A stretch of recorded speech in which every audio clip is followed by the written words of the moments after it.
Assalamualaikum adik-adik solih dan solihah. Selamat datang di Ufuk Hudaybiyah, tempat cerita seru penuh hikmah dan pelajaran baik. Hari ini, kita akan mendengar kisah Abu Nawas, seorang yang cerdas, tenang, dan selalu bisa mencari solusi meskipun sedang berada dalam masalah besar.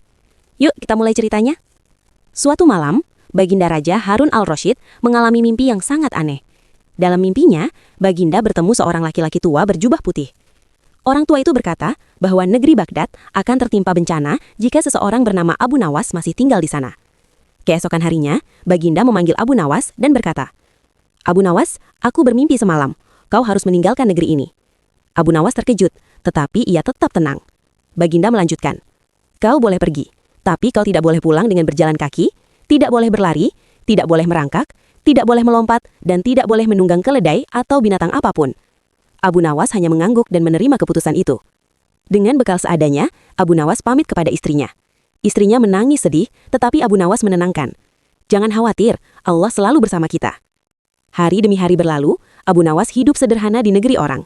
Bekalnya mulai menipis dan rasa rindu kepada kampung halaman makin terasa di hatinya. Namun, Abu Nawas tidak putus asa. Ia berkata dalam hati, "Allah tidak pernah meninggalkan hambanya. Aku harus berpikir dan mencari jalan keluar." Abu Nawas pun merenung dengan sungguh-sungguh. Ia tidak ingin melanggar larangan Baginda, tetapi ia juga ingin pulang ke negerinya. Hingga pada hari ke-19, Abu Nawas menemukan sebuah ide cerdik. Ia tersenyum dan berkata, "Alhamdulillah, ada jalan keluar." Abu Nawas pun bersiap dan kembali menuju Baghdad. Tak lama kemudian, penduduk negeri mendengar kabar itu. Abu Nawas pulang. Mereka semua gembira karena Abu Nawas sangat dicintai rakyat.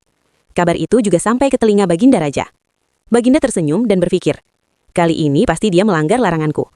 Namun saat Abu Nawas tiba di istana, semua orang terdiam. Abu Nawas ternyata bergantung di bawah perut keledai, bukan duduk di atasnya. Baginda terkejut. Abu Nawas berkata dengan sopan, "Baginda melarang hamba menunggang keledai. Hamba tidak menungganginya, Baginda.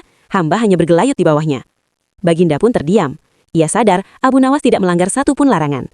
Akhirnya, Baginda tersenyum dan mengakui kecerdikan Abu Nawas.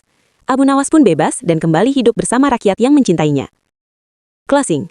Adik-adik, dari kisah ini, kita belajar bahwa masalah sebesar apapun pasti ada solusinya. Asal kita tetap tenang, berpikir baik-baik, dan selalu percaya kepada Allah. Jangan mudah menyerah ya, karena Allah selalu memberi jalan bagi orang yang berusaha. Terima kasih sudah mendengarkan cerita hari ini. Jangan lupa ya, like, subscribe, dan share channel Ufuk Hudaybiyah, agar semakin banyak anak-anak yang belajar kebaikan bersama. Sampai jumpa di cerita seru berikutnya. Wassalamualaikum warahmatullahi wabarakatuh.